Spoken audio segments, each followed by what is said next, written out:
ብራናው ሲገለጽ ገድለ ተክለ ሃይማኖት ከሰው ልጅ ልቡና ይወጣል አጋንንት የቅዳሴ ወጣን ሲወጣ ከዋሻው ምድርን ይባርካል ጸሎተ ምህላው ምድርን ይባርካል ጸሎተ ሐዋርያው መነኩሴ የመረጡ ሥላሴ ሐዋርያው መነኩሴ የመረጡ ሥላሴ ዋስ ጠበቃ ሆኗል ተክልዬ ለነፍሴ ዋስ ጠበቃ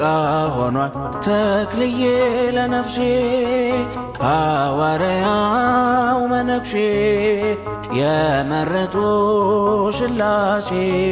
ሐዋርያው መነኩሴ የመረጡ ሥላሴ ዋስ ጠበቃ ሆኗል ተክልዬ ለነፍሴ ዋስ ጠበቃ ሆኗል ተክለ አብ ለነፍሴ